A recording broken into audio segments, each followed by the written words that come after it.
Sick World.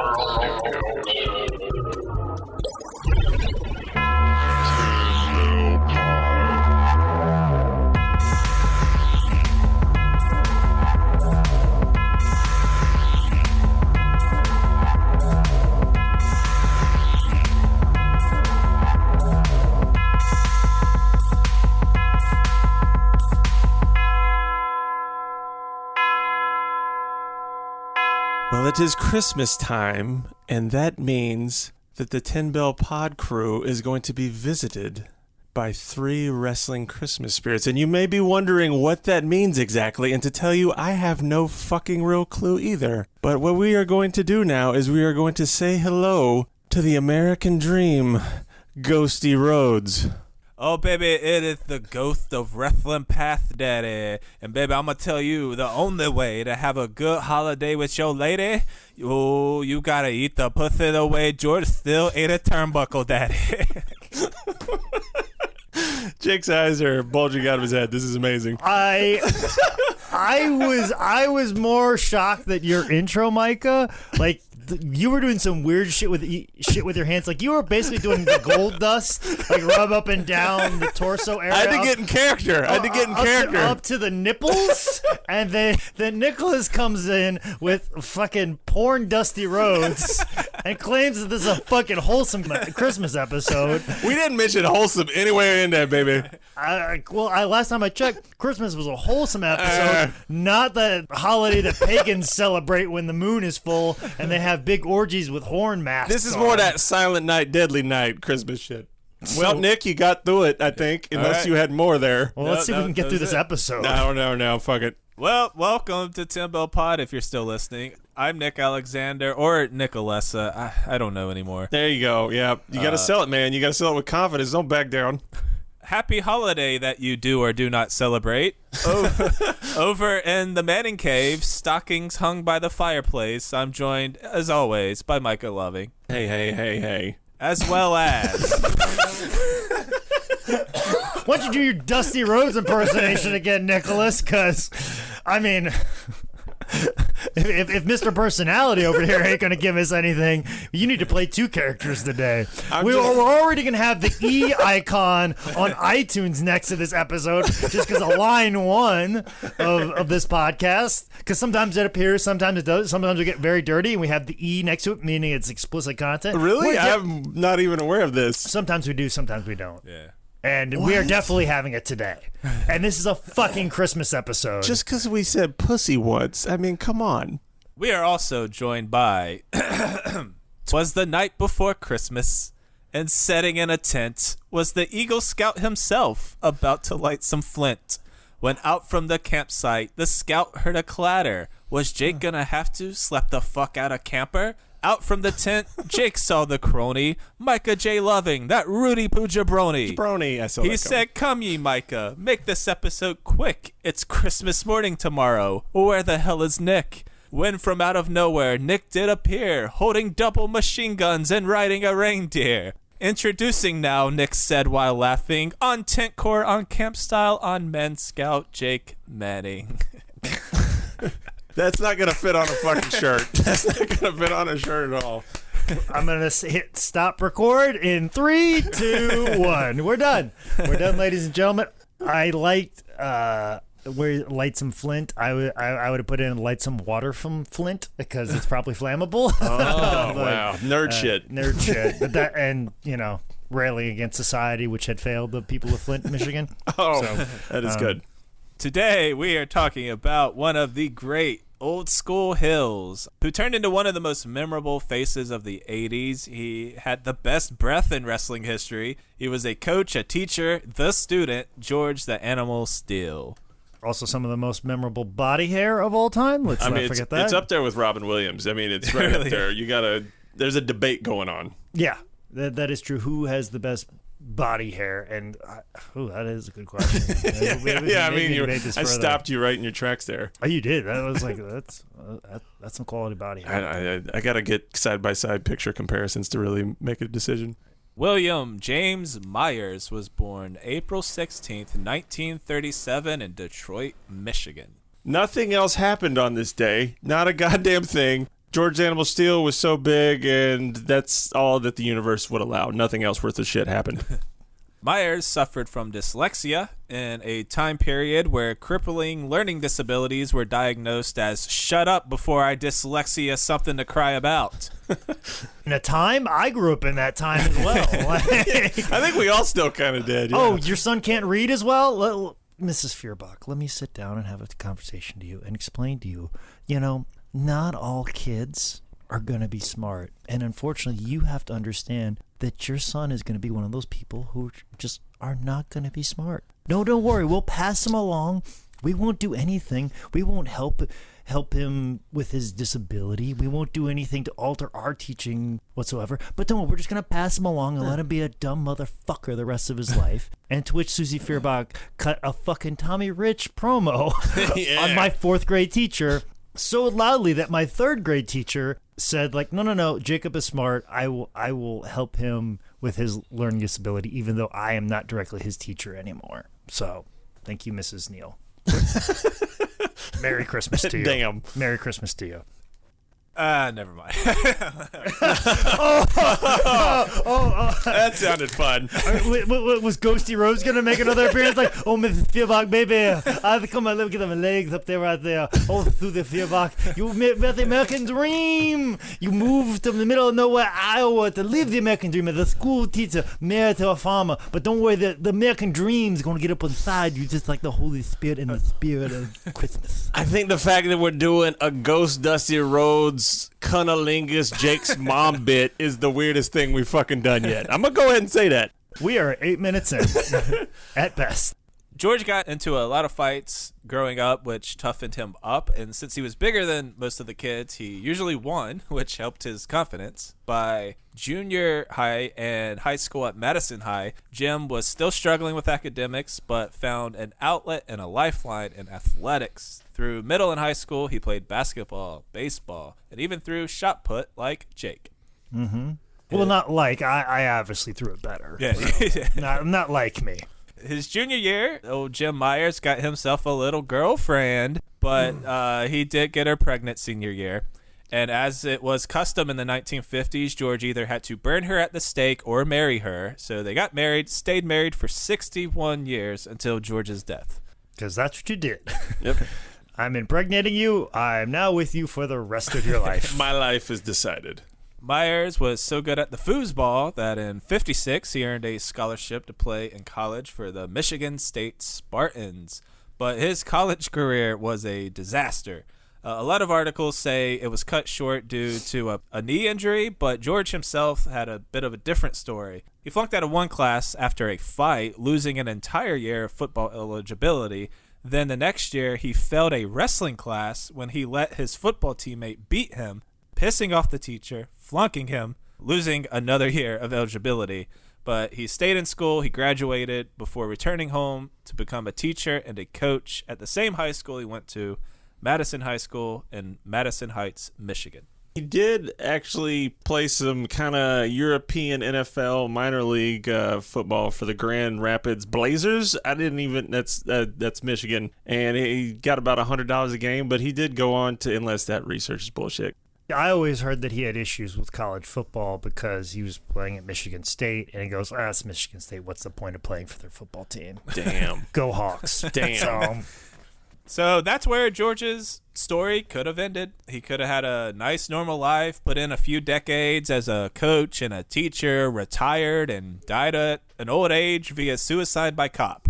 Because at this point, Jim didn't even... We're going to go here? On a Christmas episode? I don't even get... That narrative... There was no hint or foreshadowing to build up to suicide by cop. Where the fuck is that, Nick? Give me something. What? Like, it's what? Christmas, Nicholas. I don't even know what to say here. I think South Park and It's Always Sunny have done a more wholesome Christmas episode than we have. And they just talk about shit the whole time. Because at this point, Jim Myers didn't even watch wrestling. He was a football guy. But he did have a mark of a friend who did watch wrestling and ended up pushing him into the sport. So around late 64, early 65, Jim was looking to supplement his income. So he went out with his friend, tried to get a job as a bouncer at a bar. Their job search quickly turned into the two of them just getting drunk together, which I assume led to you should just wrestle, man. You just be a wrestler. I really shouldn't I? I'm really good at it. Listen, I've had many of those conversations, and nobody's ever joined me on that path. So I'm sure lots of those conversations end up in amazing injuries. Well, I was always like, hey, man, Brad, we could be like the Road Warriors. Like, you would be Right? Animal, and I'd be Hawk. Because I would be the first to go, and I'm crazy. You're like putting cups on your shoulders for spikes. Like, Hey. fuck yeah, look at this. So at 2 a.m., they ended up calling Detroit wrestling promoter Bert Ruby, and that led to a meeting at Bert's house the next day. Now, Jim Myers is an ex-college athlete. He's 6'1". If you look at old pictures of him, he is yoked AF. That was enough to get Bert's interest, but when he took off his shirt to reveal he was part Wookiee, Bert knew he had something. He sent Myers to Windsor, Ontario to work out with some wrestlers. They put him through a 30-minute workout. They did a little bit of shooting in the ring, and Jim handled it because he'd been a fighter his entire life. In the end, they decided they wanted to teach him the business. And I think he was taught this in the basement of a Catholic church. I was waiting for some type of, well, that's the best thing that's ever happened in the basement of a Catholic church joke from you, but you just disappointed me. I was loading it up, and it took me a second.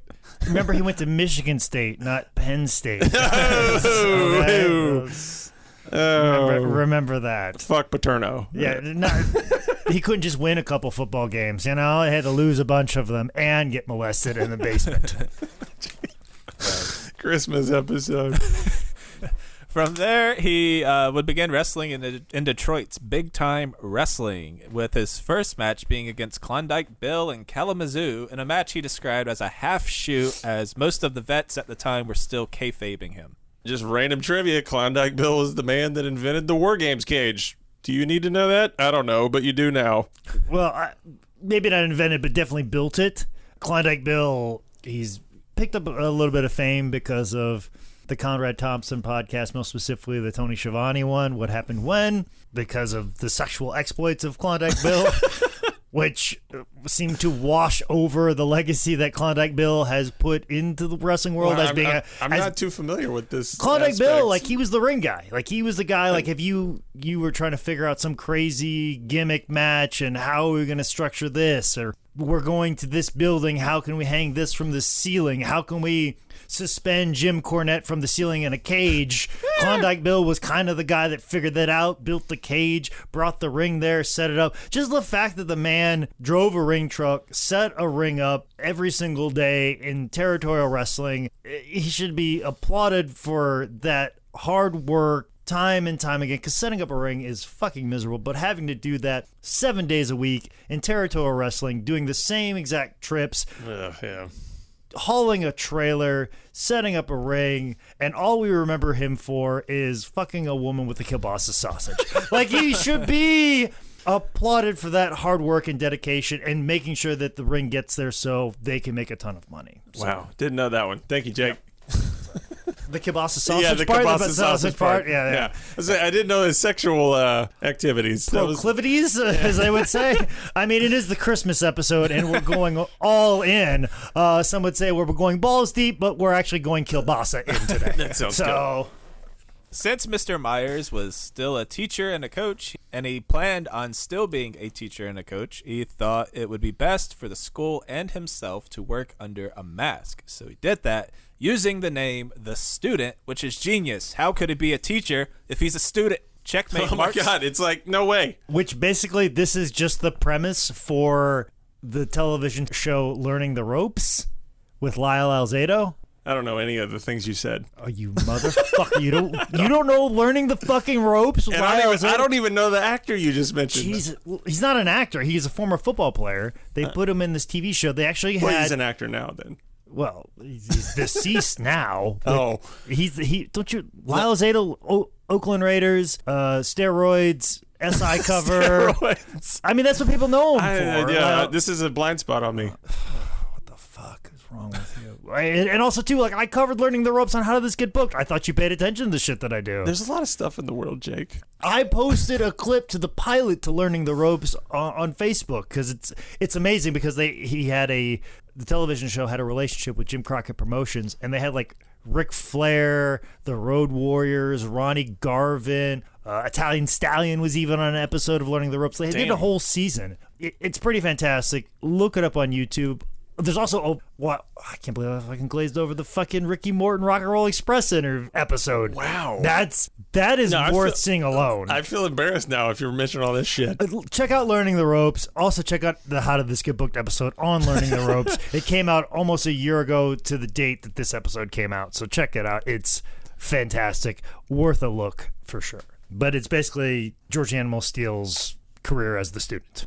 And one of the details I like the most is Gary Hart was his manager, and he was called the student, so Gary Hart would explain to the commentators that that's why his client could not do legitimate holds or maneuvers because he's still learning stuff and he has undisciplined, crazy strength, blah, blah, blah, blah, blah. So I thought that was a fun little gimmick. Gary would also kind of coach him from the sidelines since George was still so new, and they worked out like a series of like numbers and cues and even used a whistle to call spots, kind of like awesome. Football plays. That's great. As he learned, he grew to respect the art of working a match, and he credits the old-timers he came up with for teaching him as they traveled together, learning the business from the back seat of the car, as he said. George, he never really did the whole territory thing. He was working locally, part-time, for extra money. In fact, he often turned down road work, but all that changed when Bruno Sammartino came to town. The student had a good match that night, and since Bruno was always looking for a new monster to kill, they traded info, and a couple weeks later, Bruno called, told him to drop the name and drop the mask, and join him in Pittsburgh in 1967. Jim, I want to get in the car. Why did my Bruno just turn into Dracula all of a sudden? I want to wrestle your match. I want to wrestle a match with you in Pittsburgh, Pennsylvania. Well, and then I pin you. 1, 2, 3. My Bruno was so good on previous episodes. Why did it turn into Dracula? It was a Christmas episode. That's to blame. George said in his shoot that he was in Pittsburgh when he was looking for a new stage name, and since he was unmasked, he still wanted to try to conceal his identity as much as possible. Jumpin' John DeFazio suggested Jim Steele, since they were in the Still City of Pittsburgh. He dumped the Jim part as to give no leads to his life as a double agent and landed on Steele, George Steele. One random rumor I came across is apparently Animal and DeFazio had a match where Steele got so mad that he legit stabbed him with a pin multiple times. I don't know if that's real, but I heard that rumor, and I like passing along weird shit. So there you go. Steele might have stabbed him with a pin.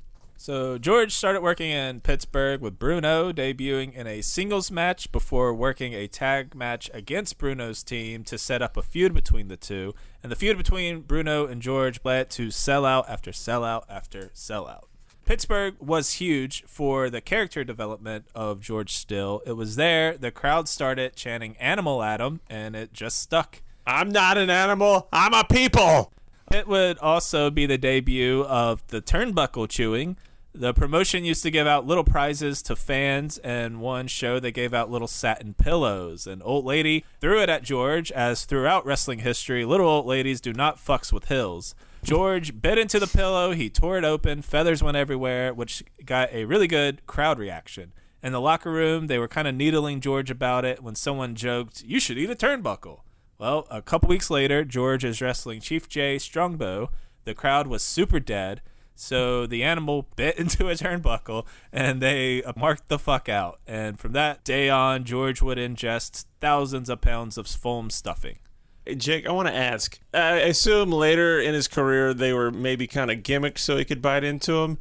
The first one, do you think he could really bite into a turnbuckle and rip it open and stuff? Was it that easy? Old territorial wrestling, some of the fucking rings were not of fucking quality standard. I fully believe that this turnbuckle that he tore apart and ate, the turnbuckle pad was probably held together by duct tape, so it probably wasn't hard to tear into it.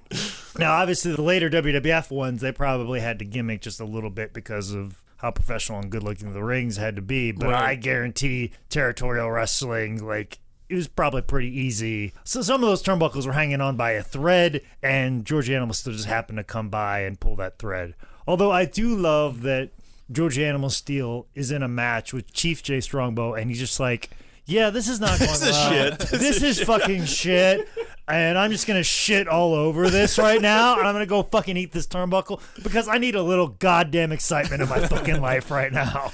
After a summer in Pitt, it was time to go back to school, which George did, even though the payoffs for just a couple of his matches were more than George made in an entire year as a teacher. Yeah, insane. It's a great fucking gig, too. Being able to make so much money in the summertime, being a wrestler, and then going back and your regular teaching gig and contributing to society and coaching football. And also, too, like, getting those breaks away from pro wrestling are kind of important. It just kind of, like, refreshes the batteries and then also, too, makes them appreciate it a little bit more. So that way when you can come in, you can kind of be a little bit more recharged.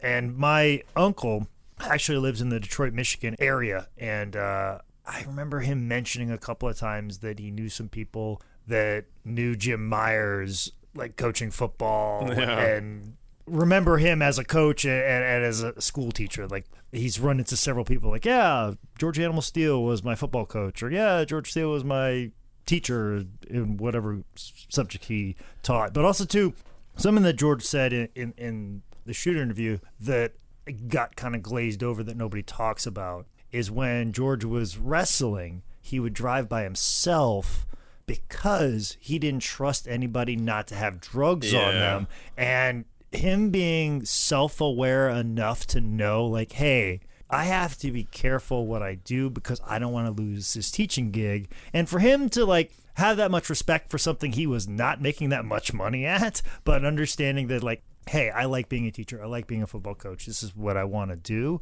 This wrestling thing is awesome, great. I enjoy it. I'm making a lot of money at it.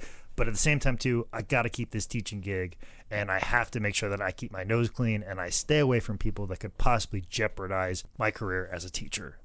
I don't think that gets put over nearly as much. And also, too, traveling by himself would mean that road costs are more expensive. So he's not splitting gas. He's not splitting hotel rooms. He's not getting trans for driving around in his car. So expenses are much higher because of that. So he's not making as much money as he would like, as opposed to, like, cramming 4 guys into a car and saving some money that way. I think that gets kind of glazed over when we talk about George Animal Steele. George loved his time in Pittsburgh working with Bruno. He loved the money he made. And then Bruno also loved working with George. However, people started spreading rumors that Bruno hated working against George and that George thought Bruno's payouts were cheap. And this led to a lot of heat between the two. And if Bruno was more petty, he could have squashed George as far as WWF was concerned. But Bruno ended up calling George on behalf of Vince Sr. in early '68. The two bickered a little bit, but they both realized that they had been worked by gossipers. This led to the two of them teaming up, teenage drama style, infiltrating the Cool Girls clique, stealing their boyfriends, and winning the homecoming queen.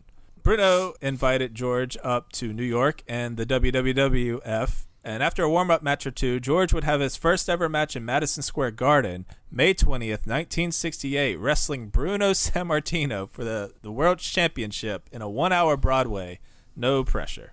1 hour Broadway. You and me, Madison Square Garden. Bruno Sammartino on the marquee. Can you see it? Vince McMahon. I tell you, can you see it? Bruno Sammartino versus George the Animal Steele. Bruno, Italian strongman, beating an animal in the Madison Square Garden. It's bigger than the circus. It's bigger than New York Knicks. Bigger than New York Yankees. Here in Madison Square Garden. For you, Vince McMahon. George spent the rest of the summer working with Bruno before heading back to school that fall like a square.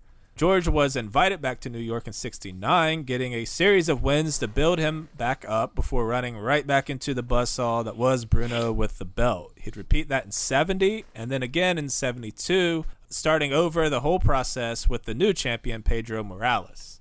And for him to work New York and you're trying to keep your wrestling career secret is kind of a gamble. Yeah. Because New York is where all the publishing is. That's where all the wrestling magazines are based out of. So if you're working the New York territory, you're going to cover by all the wrestling magazines that go out throughout the country. So you're going to get all the publicity in the world. So obviously some of his students would see pictures of him in the magazines and be like, is this you? And he goes, I'm not that ugly. You know, like that was... I think his line was, you think I'm that ugly? Yes. Because he would... I'm not that ugly. Come on now. Because that was an era in time where we actually respected our teachers and you didn't want to upset them. Now we're having full-blown arguments and fights with teachers in classrooms, just as we see on Facebook. We're at least consistent on we've always paid them shit, so there's that going on. Yeah.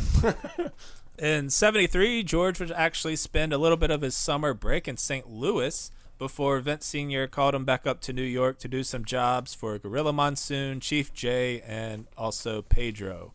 Also around this time, it won't be brought up in George's feuds, but he also had a really comical feud with ring announcer Gary Michael Capetta. There's a couple clips where every time Gary Michael Capetta would begin to announce George Animal Steel, George would run in the ring and chase him out before he could even finish announcing. And it was one of those good kind of ongoing bits that they would work in there that George was kind of the beginnings of his comedic character that he honed. And there was a Bruno Sammartino match that I found in the match listings that was 7/12/75. They had a 46-minute curfew draw. Have you heard about this before, Jake? A curfew draw? Yeah. Curfew is, I think it was like midnight or 11 o'clock. Like 11, I think, is what I it was saw. 11 o'clock Yeah. because you weren't allowed to have events past that because of subways and... And then apparently there might have been a thing with like Union and Madison Square Garden, yeah, too. just all those things like, hey, you need to have this done at this particular time. Like if you look at some old Madison Square Garden classic matches, I think there's like a match with the British Bulldogs and the Hart Foundation, because usually they would put like Hulk on third or fourth to ensure that you at least got Hulk. So you at least ensure that you for sure got Hulk on the card, and then you would put like the Bulldogs and the Harts last because they were tough to follow anyways, but also to have them wrestle to a curfew draw. Huh. And they would wrestle and they would just keep moving. And they're like, hey, just go out there for whatever time we have remaining because we don't want either of you to lose. You guys are going to do all the cool spots. And then we'll just say curfew, time limits like done. And then you guys are going about. And they kind of did stuff like that. So they would always put like Hulk in the middle to make sure that you saw Hulk because that's who you paid to see. But then you'd have this really great match doing all this stuff. And then to preserve both guys without them doing a job, you just put them out there, have them kill each other, and nobody would be able to follow it anyway. So that's kind of what they would do with that, because you wouldn't want somebody who you paid all this money to go see, and then all of a sudden like, oh, curfew draw, we were able to get the full draw. But also too, if you were doing 1 hour Broadways like this, or in an instant like this, like, hey, we want to come back with this match. Right. Then we'll put them on last, do the curfew draw. Then the next month, like, hey, this will be earlier in the card. We'll put them out there to ensure that there will be a finish, and then you do a 60-minute Broadway. And then like, okay, well, then we have to have it. So that way, so it's like drawing more money out of people. Yeah, so that's you good. could use that hindrance in your favor. Hell yeah. To anyone out there who's like, George Steele isn't cool because he never did Japan like the Bullet Club or Scott Norton. Scott Norton. Well, he went to All Japan in 74 and New Japan in 79, fight the Patriarchy. 74, he was up against Baba, Jumbo Tsuruta, the Destroyer. 79, he was kicking ass with Antonio Inoki, Riki Choshu, Fujinami, Masa Saito, and Strong Kabayashi. So, I mean, George was getting in there with him. Well, it was almost inevitable. I mean, because of New Japan's relationship with WWF, he was going to go there anyways. No. Also, too, like, he could be a big monster.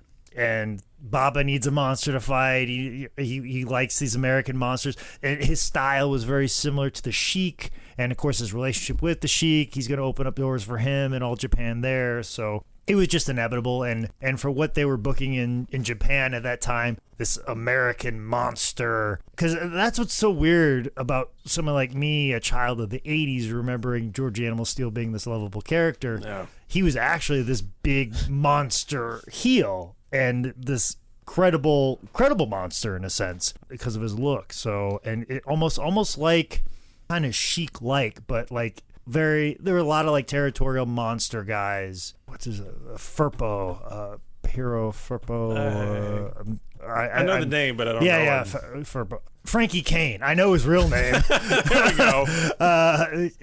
Very much like a wild man. Well, yeah, who's untamable. That's just gonna like just mess stuff up, eat turnbuckles, bash people in his head. Do a couple wrestling moves like, oh, the monster knows how to wrestle, and convey that story. So. And speaking so much to that, so much of my research just digging in message boards and finding people talking about George. So many were like, I was 8 years old and George would run through the crowd and I was legitimately terrified, and my dad was too, and he was fucking 42.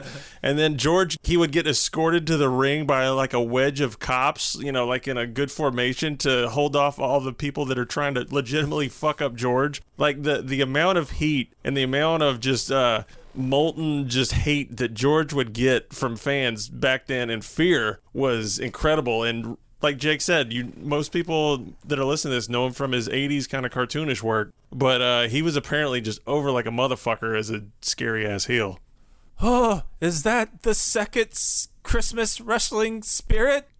Well, it's Jimmy James P.P. Cornette here, and I just finished a lengthy 7-part Twitter post on why the Canadian Destroyer has done more damage to humanity than the Khmer Rouge. Because I tell you, the only thing I hate more than Joey Ryan's dick is Joey Ryan getting more retweets than me. And why is this 6-star matches, 7-star matches? I used to watch 5-hour Broadways with Ed Strangler Lewis and Stan Lane doing drop toe holds and spinning wrist locks, and that shit was fucking 59 stars. Cause all I know is AEW stands for assholes everywhere. Okay, gotta go. About time to rub my dick on the face of this Wendy's drive-thru lady. Aha! Goes to Christmas present or whatever the fuck we're doing.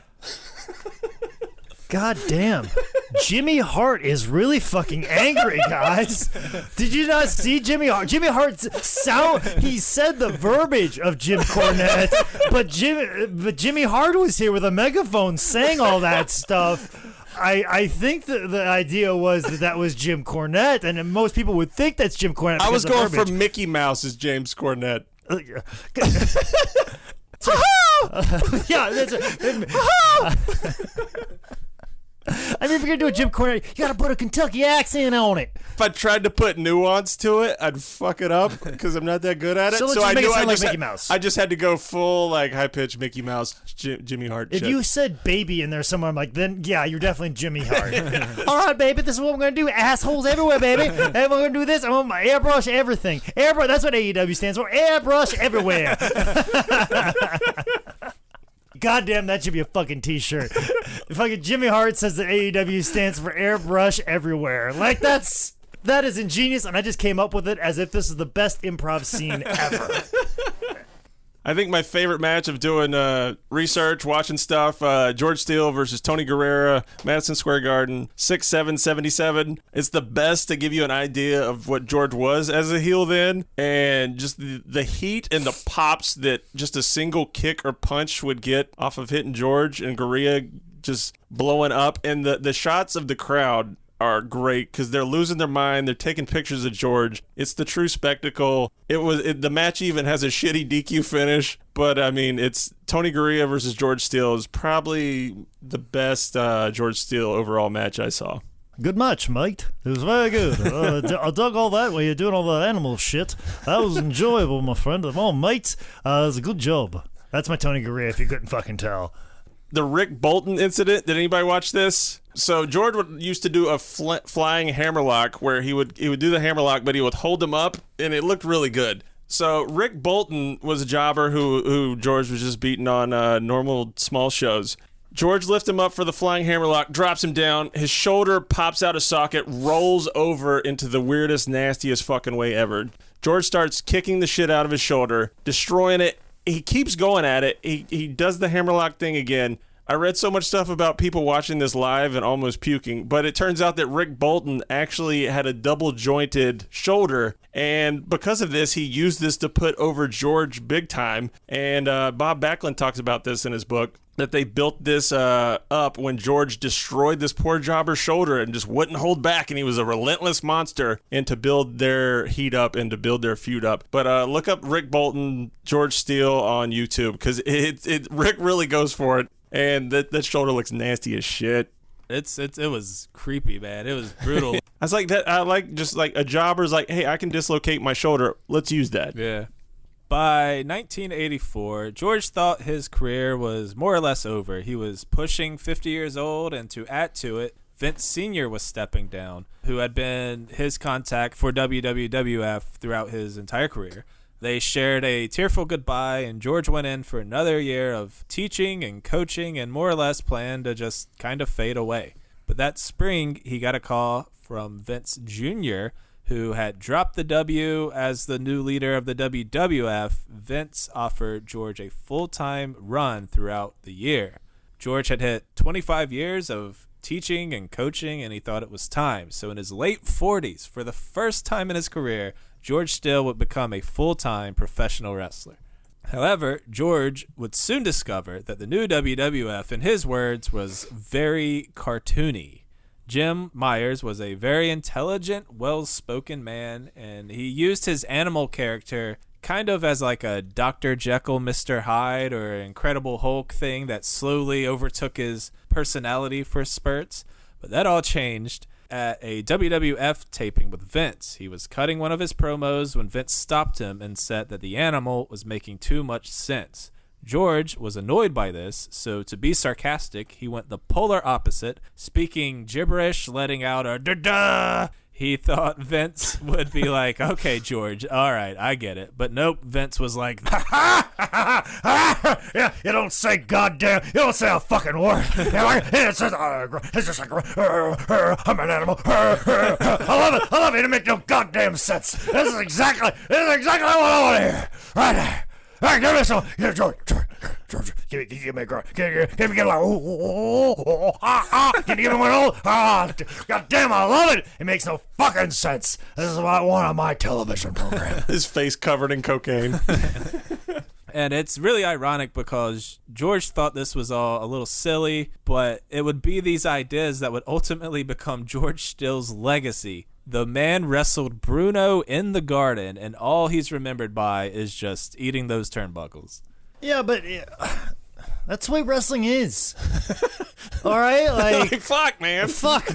Like, I can't tell you how many times in 2009 and 2010 I was going out there, calling a match in the ring, and going 45 minutes, balls out, taking superplexes, regular superplexes, a belly-to-back superplex off the top rope, calling out these elongated spots, going after it, hitting it hard, and then as soon as I'd get over to the merch table, after wrestling 47 minutes at a Virginia fair on 4th of July, the only thing that people can say to me is like, man, I liked it when you read that book. It's pretty funny. I liked it. I laughed a lot, and then I went to the bathroom for the rest of your match. Yeah, not even that. Like, I saw the whole thing, but that book right there, that was the best part of the whole goddamn thing right there. That's the way it is. And, like, I know he may roll his eyes at the latter part of his career, but fuck, man, give me the latter part of a career where I'm just a character coming up with shit, selling fucking merch, awesome fucking t-shirts. I wish the back fucking 9 of my career could be the back 9 of George the Animal Steele's career.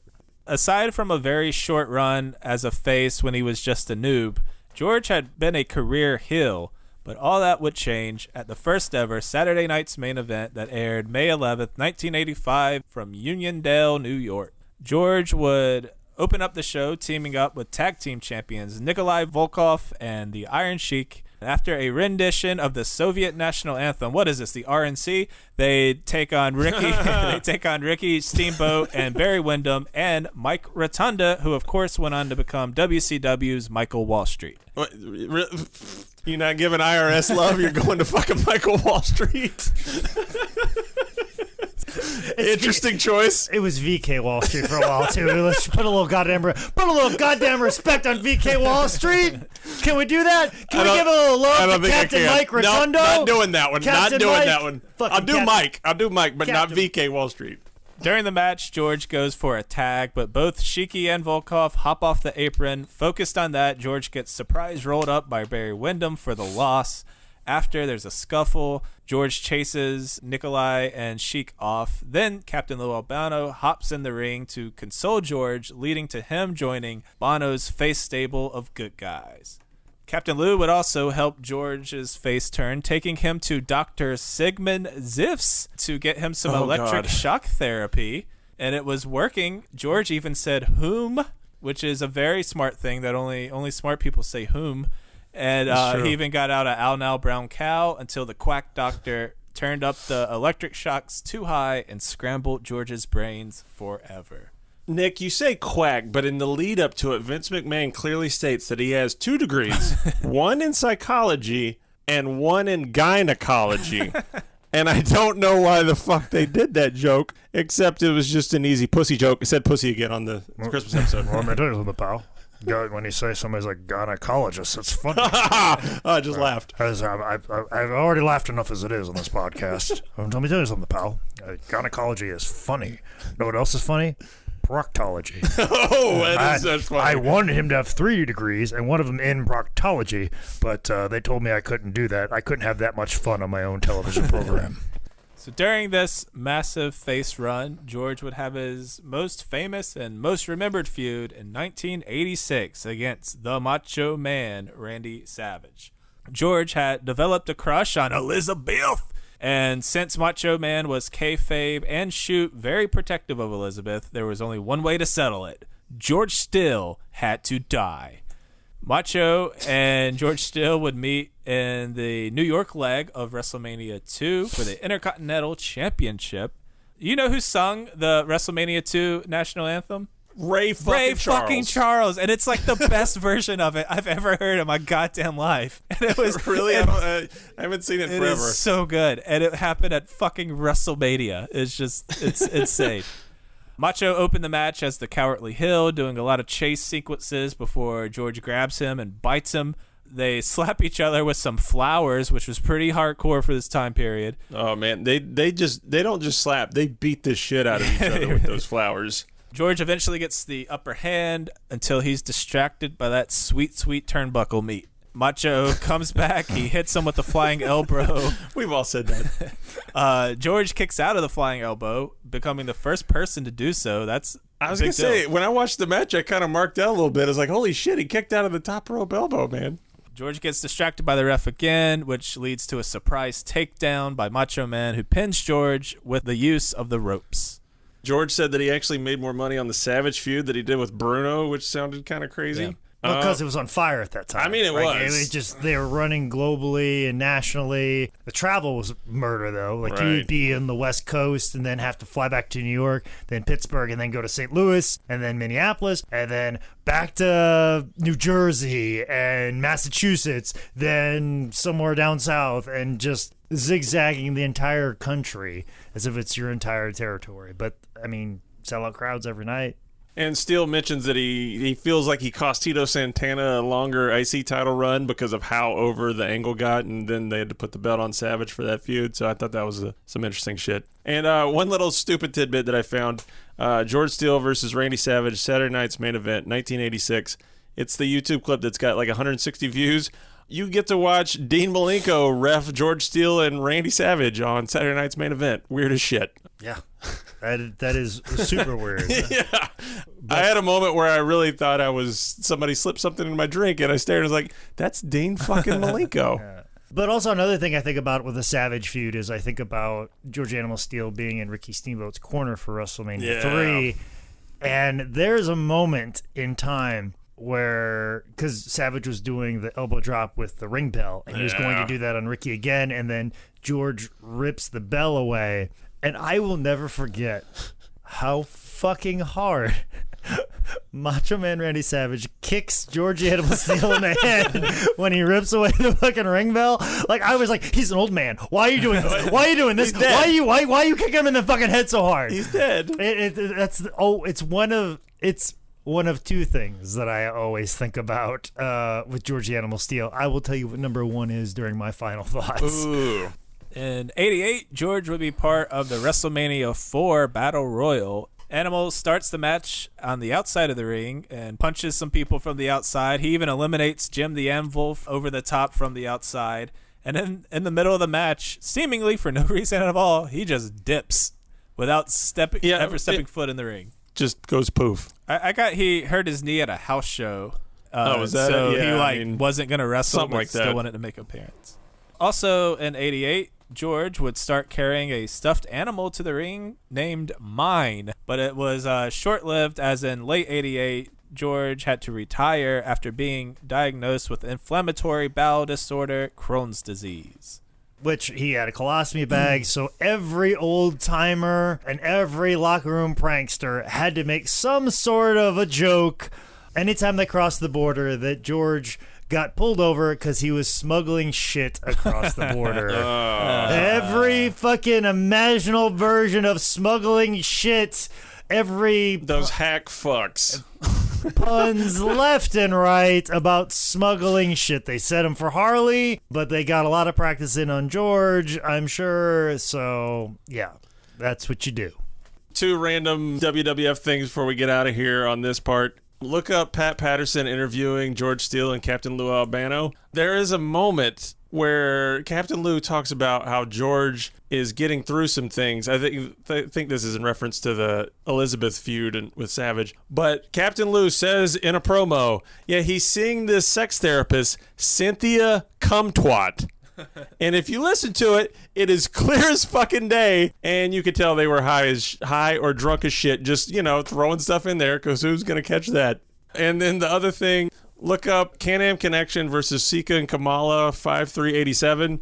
George is doing commentary with Gorilla Monsoon, and every time the Gorilla kicks it over to George, he goes, and that is a 6-minute match of George's commentary, but he gets one word in, he goes, tag. And Gorilla's rolling with it the whole time. It's a testament to George as much as it is to Gorilla. It's some funny, good shit. You should definitely check out on YouTube. So throughout the 90s, George became a WWF road agent. And I feel like road agent gets tossed around a lot, but not everyone is so diehard in wrestling terms. Jake, what does a road agent do? Basically, they're a guy that will sit down with the talent as they're putting together the match early in the day and just kind of listen to the match, make sure everything's jiving with whatever. And usually the road agents will be in the meeting with the writers early in the day, so they'll be at the building before most of the talent gets there. They'll listen to the rundown of the entire show, what they got planned, what they want to see, what they're looking for in each one of these matches, the story they want to tell. And then sometimes the road agent is tasked with telling the talent, like, hey, we want this guy over this way at this particular time. And sometimes it's usually delivering bad news, or it's a situation like, hey, we really want this really dumb thing to happen. And then the road agent's job is to be like, hey, this is what they want. I've spoken up for you. I told them this was not a good idea, but this is what they want to do. So let's figure out how we can make this all jive and work well. Now, obviously, now in the era that they are right now, what the road agent will actually do is the road agent, he'll go to the gorilla position when his match is up, put the headset on, and be talking to the referee, talking to people in the truck, and talking to everybody like, hey, this high spot's coming up next. Just let you know he's going to climb to the top rope and he's going to miss this. So it lets people know to get in positions for stuff. And so basically, that's part of the reason why the road agent's there, is to let people in production know what's going to happen in the match next so they can get the best possible shot for it, know how to take it and set it up that way. And then also, too, it's a situation if they have to be like, hey, we have to cut this match short, he can convey to the referee like, hey, referee, tell him to go to this spot, and knows to cut it. So basically, it's like having a third person involved, almost like a coach moving the match along. Now, obviously, in George's era, they didn't do that, but that is what kind of a road agent has kind of evolved into. Some people have a little more leeway where the road agent's just kind of there and they're just kind of hanging up like, hey, this is the finish I want. Cool. All right, I'll hang out with you guys. You guys good? You got your finish? Great. Fine. Cool. But sometimes it can be a bit more involved, especially nowadays, which people say, oh, it's so overproduced. But I'll tell you what, when you're producing TV and a live aspect, and you have somebody, because the one dark match that I had, I can't tell you how invaluable it was for Jamie Noble to be on headset to tell the referee to tell us to get to this next spot, because we were getting very close to the point where SmackDown was about ready to be live to tape, and they wanted to start at a very specific time. And I had my dark match during Raw, so they were about ready to go live on the USA Network. And if me and Alex Riley were still in the ring at the time, that's not how you want to start Raw. Yeah. So him telling us a particular time that got us, so we didn't have to do that thinking of like, what do we need to cut out to shave off 2 minutes of this match, so that way we can get to the back, so the ring announcers can get their introductions, so we can start Raw in a timely fashion. So it's just it's. People give it shit, but sometimes the road agent can be your best friend, even being in an overproduced situation. Sorry, I'm going to step in. Maybe Nick can help me. Did we know that you had a dark match before Raw? Has that been discussed? Nobody does. And in fact, if you look it up on cagematch.com, it's listed as somebody else. So really? I definitely wrestled fucking Alex Riley in Raleigh before Raw as dark match. It's the only time I've ever wrestled. What year? 2008, 2009, 2010, wow, and 2011 all blur together for me. Right. I think, if I'm not mistaken, it was 2009. Because it was just after I wrestled Richie Steamboat, and I wrestled him in December of 2008, and it was Steamboat who spoke up for me, and I know it was just after all the stuff with Richie and stuff like that happened in 2008. Clearly, someone did not listen to Jake's 2-part series, Extra Talented, a wrestling podcast by Zane Riley, you unsupportive fuck. There's a lot of stuff in the world. That's what I'm going to say. Yeah, a lot of stuff that I do that you don't fucking pay attention to, like the How Did This Get Booked episode on learning the fucking ropes, which would have been great fucking research for George the Animal Steele. How many Vizart events you been to, huh? How many Vizart events have I produced? Fuck you. All right. In 1994, George would go full Hollywood himself, getting a role in the film Ed Wood, where he played Swedish pro wrestler Tor Johnson. In my opinion, my favorite Johnny Depp performance, in my opinion, my favorite Tim Burton movie, pretty sure, even over Beetlejuice and shit, but Ed Wood is fucking fantastic. Animal he's perfect for Tor. If you see side-by-side comparisons to him and Tor Johnson from Plan 9 from Outer Space, nails the shit out of it, down to the cinematography. And then, because George always talked about it, he was the first monster to not do makeup. So that's George Steele, a monster in his own right. I will say easily best performance by George the Animal Steele. Easily best performance. I mean, we'll get into something fishing. Something fishy? Oh, is that it? Yeah, it's good. Did you watch that? No. In 95, George Steele was inducted to the WWF Hall of Fame, and I could only find very edited down versions of his speech, but it was pretty good. In 96, he was inducted in the Michigan High School Coaches Association Hall of Fame, and just when you thought it was time for him to ride off into the sunset, in 1998, the Oddities were in a feud with the Headbangers, as the word retarded was used as often as 1-800-COLLECT was. I watched the match with Mosh, and he throws it It is. and then he does the whole Donald mocking handicap thing. It's like, and then all the announcers are laughing at it, and I'm like, different times, man. Different times. Aged like milk. On a December 20th episode of Sunday Night Heat, the Oddities brought the Headbangers a Christmas present to their match with them between Kurgan and Golga. In the middle of the match, the Headbangers opened their giant gift, and much like Tin Bell Pod's Christmas gift to you, it was the original Oddity, George the Animal Steele, who popped out, attacked the Headbangers, and ate a turnbuckle, and the crowds in 1998 lost their goddamn minds. Even in the Vince Russo era, where they're throwing everything at it, they're like, oh my God, they're eating a turnbuckle. Oh my God, I can't believe they're doing this. They chopped somebody's pee-pee off. That was impressive. But don't get me wrong, them eating a turnbuckle right now, this is pretty intense right now. Oh my, who got hit by a car and a limousine, and this exploded, and then Stone Cold with a monster truck, and then putting cement in Vince McMahon's Lamborghini. But oh my God, this turnbuckle right here. Oh my God, I'm going to tell all my friends back in Pikeville, Kentucky about this. Is that a real place? Yeah, Pikeville, Kentucky. I've wrestled there a couple of times. George would have some matches, even beating Headbanger Mosh. He also wrestled Draws, who maybe had the most logical finish to a George Steele match of all time. George tears open the turnbuckle, so Draws just walks up behind him and slams George's head into the newly exposed Steele that no longer has a cushion. George drops and he pins him. How did no one in 20 years do that? That's pretty genius. It really is. So by February 99, WWF and George Steele would part ways again, but this time Jim Ross called to deliver the news. George is very old school and believed that Vince should have done this. Vince never called him, and this caused heat between the two for years. And that led to January 10th, 2000, when the 62-year-old George Steele appeared on an episode of WCW Nitro. It was part of the angle we talked about on our Snuka episode where Jeff Jarrett was in a feud with Terry Funk and the Old Age Outlaws. Yeah. I did some research on this match, and it turned out the referee for this match actually killed his family. That is crazy. Yeah. Merry Christmas, everybody. It's the fucking 10 Bell Pod Christmas episode. But the guy doesn't have a name, so that's fucked up. Well, we can't say Chris name anymore, guys. That's why. He was a referee, remember? So George Steele would be Jeff's surprise opponent for first of 3 matches he'd have that night. Jeff Jarrett comes down with a wheelbarrow full of weapons, which is a very American sentence. George kind of throws some stuff at him, chases him around, and while George is eating a turnbuckle, Jeff clocks him with his guitar, knocking him out. However, Old Age Outlaw Arn Anderson, in the best stable he's ever been in, surprises Jeff with a spine buster. Then the ref, whose name I don't remember, drags George over for the cover. It was something. I watched it the other day. It was something, and that's all I have to say. Over the next few years, George would show up on the indie scene from time to time, usually just to slam a few shots of turnbuckle and be more or less a manager.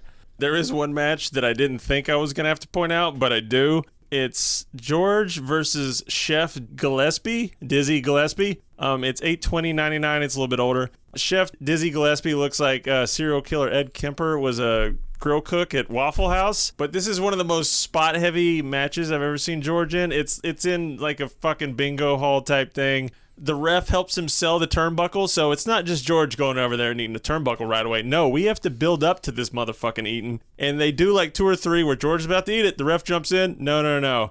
We get Dino Divine coming in, and he drops an elbow and does multiple leg drops on Mine. Mine is in this. We got every spot possible. George finally opens the turnbuckle, but he's disappointed when the particular type of turnbuckle isn't his favorite type of turnbuckle. And he's so sad because it's not his favorite flavor. George, because he's in a spot-heavy day, he hits the flying hammerlock slam.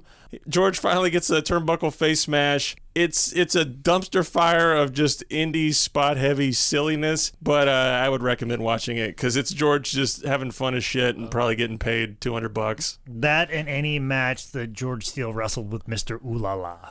Yeah, there's a couple of like classic gems somewhat hidden on the High Spots Wrestling Network of George Animal Steele taking on Mr. Ooh La La, who took that flying hammerlock just about as good as anybody during that time. Yeah, it looks scary too because their arms behind their back and shit. Yeah, so and very very similar and spot heavy and crazy and over the top. So I'll have to check that Mr. out. Ooh La La, very underestimated for sure. Micah, I will remind you that calling a wrestling venue a bingo hall is a microaggression, and I thank you for not being part of the patriarchy.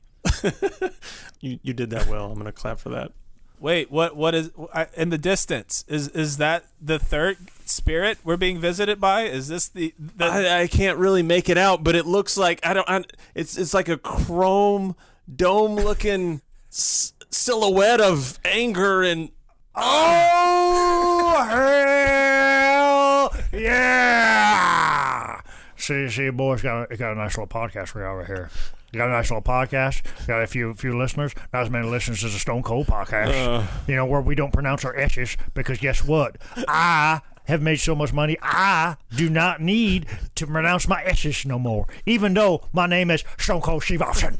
I have stopped pronouncing my S's properly. That's exactly what I'm doing. It's kind of my old age right here. I've become a little bit of an interview. Did you or did you not see me on the USA Network just randomly ask Dale Earnhardt Jr. what it felt like to lose his father with no context whatsoever? Just out of the blue. It was like, hey, remember that day your dad had died? Tell me about it. I know we were just talking about gear shifts in NASCARs, and I just like, what did it feel like when your dad had died? bad. That was a gear shift right there. Just all of a sudden, abruptly out of nowhere. Much like this entire Christmas episode has been for you guys. It has been a roller coaster. It has been an up, down, all around, talking about Dusty Rhodes eating vagina. Know what else Dusty Rhodes didn't do? He didn't book me to be the next Ric Flair in WCW. No. Eric Bischoff, he canned my ass while I was in Japan. Torn bicep. I've told the story many times before. I'll tell it again. I'm going to turn into Roddy Piper and just repeat my stories over and over again from here on till time.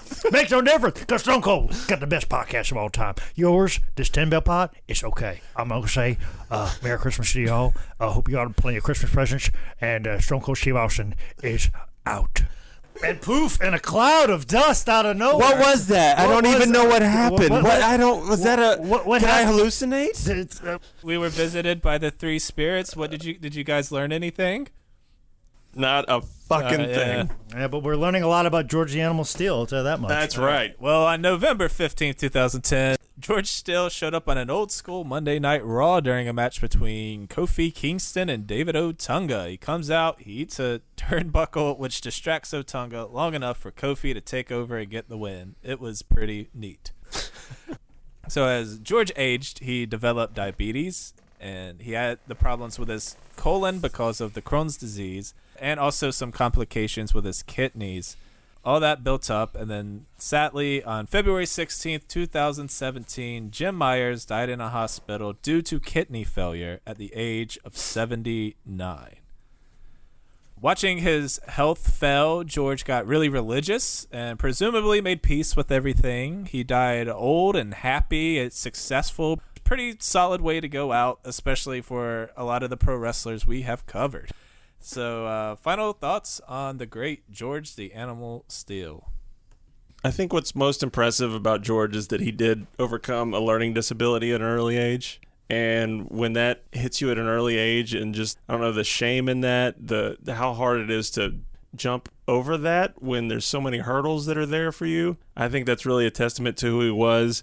George as a person, I'm so fucking jealous of just like, he got to be a teacher, he still loved football, he got to do those things that fulfilled him, but then he got to be a movie star, he got to be a pro wrestling star, he got to go out and get these huge fucking paydays, and then he got to go do the other thing that he loved. And in my life, there's so many different aspects of life that I'm so passionate about and I love, and I want to, like, if I could be a movie director and then, also do indie wrestling stuff on the side, but then also one day get good at stand-up comedy and do that. It's just, George did everything that he loved and he got to perform it. And I'm so jealous of his lifestyle.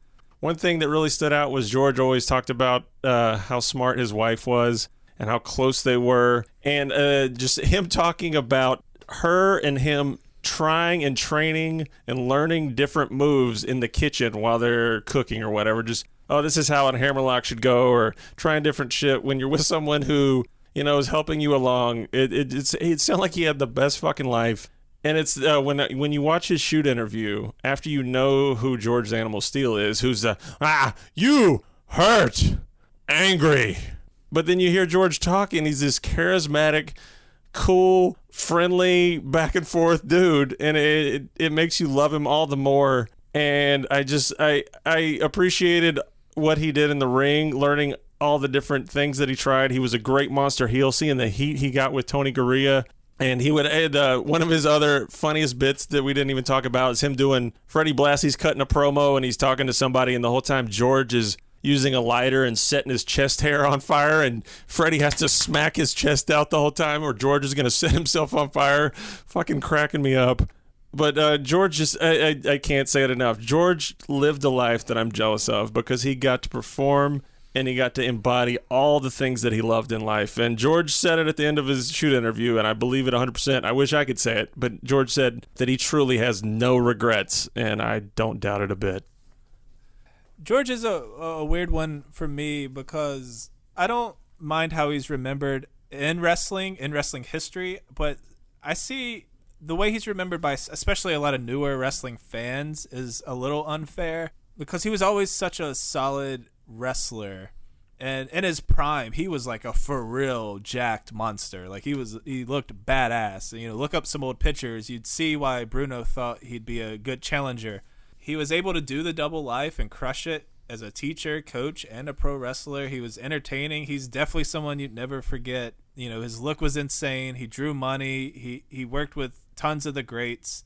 And like I said, the dude wrestled Bruno in the Garden. That is pro wrestling's version of shaking Frank Sinatra's hand. Like, it's a big deal. I see a lot of lists of, like, George being on, like, top 10 worst wrestlers ever. It's like, watch a fucking match before 1988. I just think he should be remembered more fondly. Entertaining. He committed. Holy fuck, he committed to the animal gimmick so intensely that when he does a straight-up interview, people are like, wow, he can talk?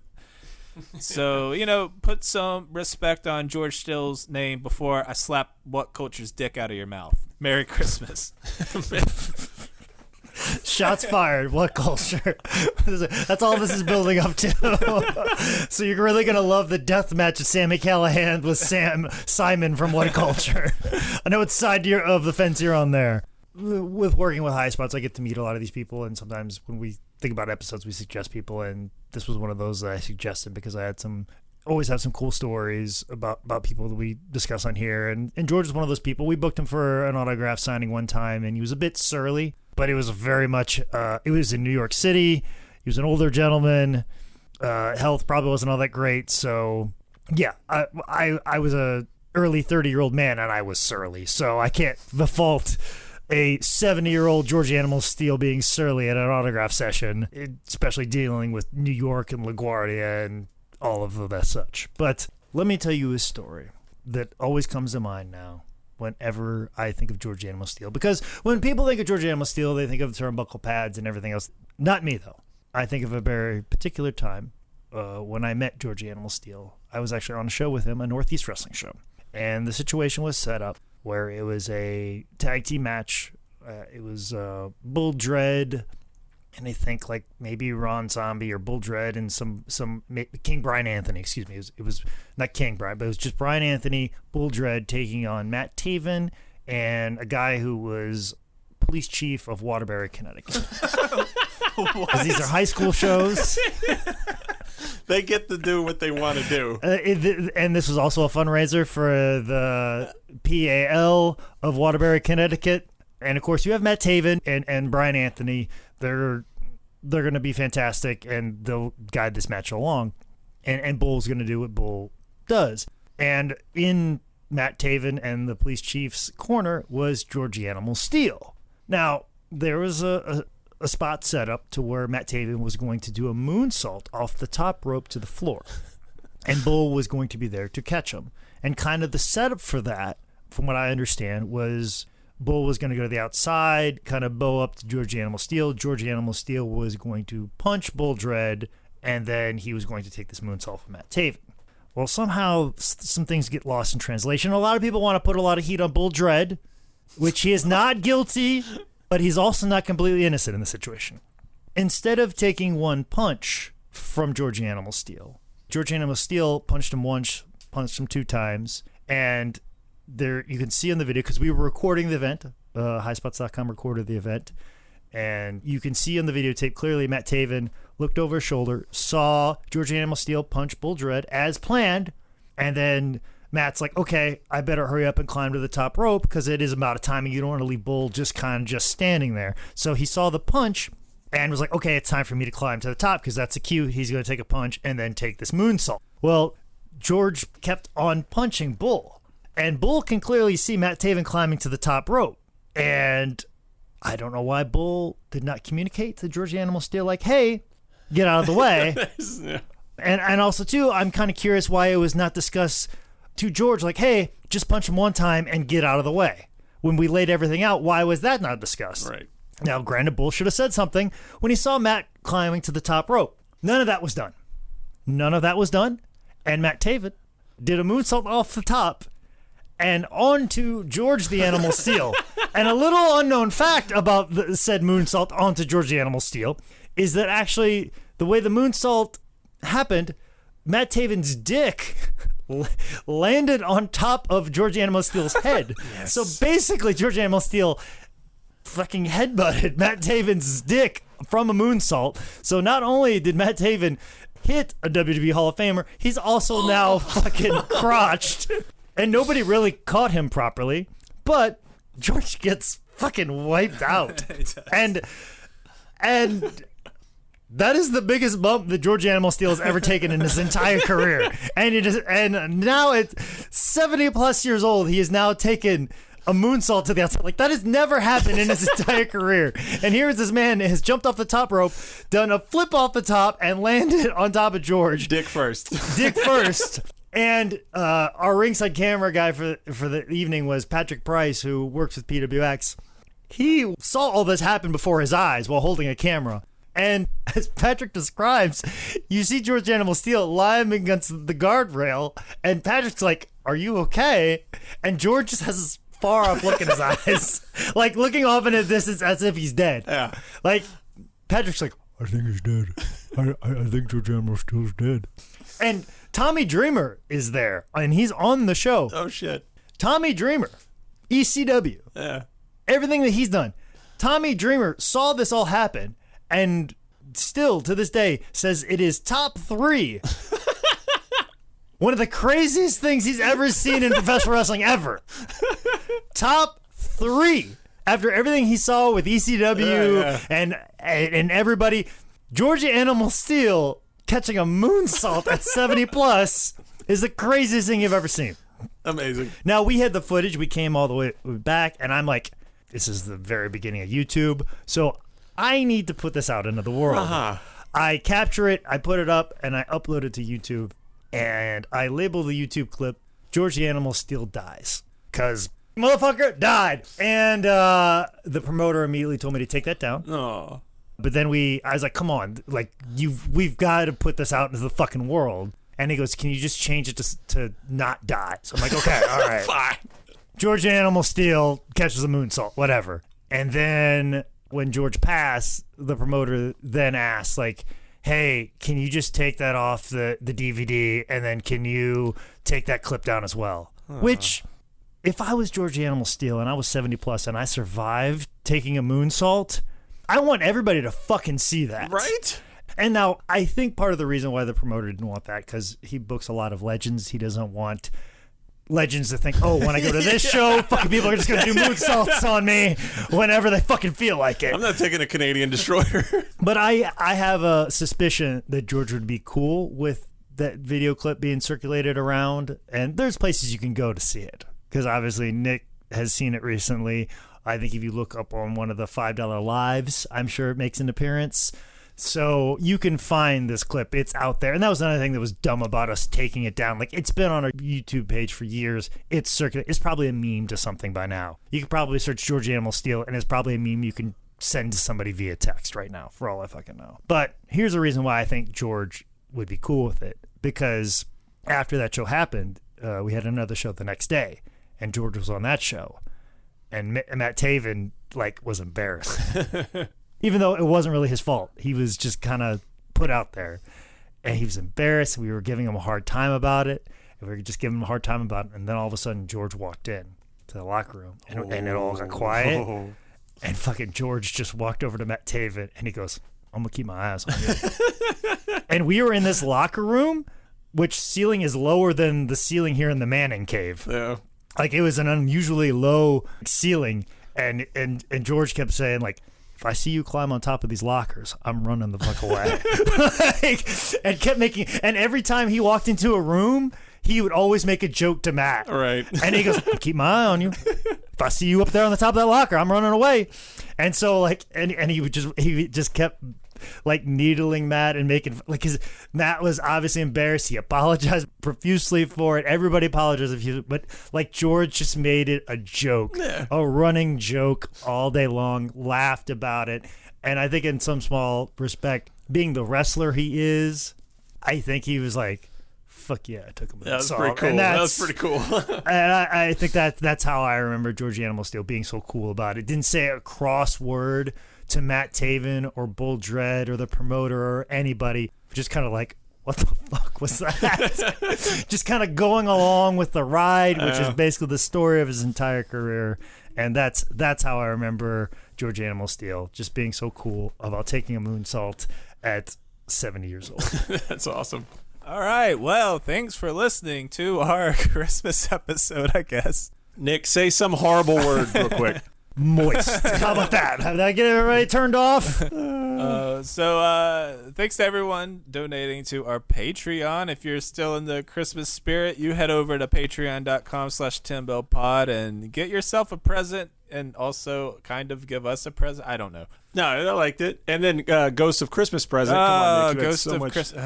God. All right. Well, find us on the World Wide Web at 10bellpod.com or at 10bellpod on all the social medias. Jake's Man Scout Manning, Micah's J Trotter 27, and I am Nick Olesa on all the social medias. Episode over. Bah humbug.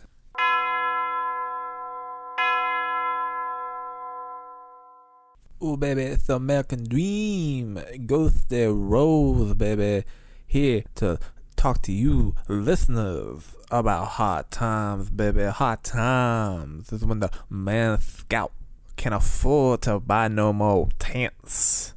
Hard times is when Micah Loving is a sober daddy. Hard times is when you ain't satisfying your lady. So if you don't want to put the boys over at 10 Bell Pod on hard times, baby, I recommend you head on over to patreon.com/10 Bell Pod, baby, where you can help support this podcast.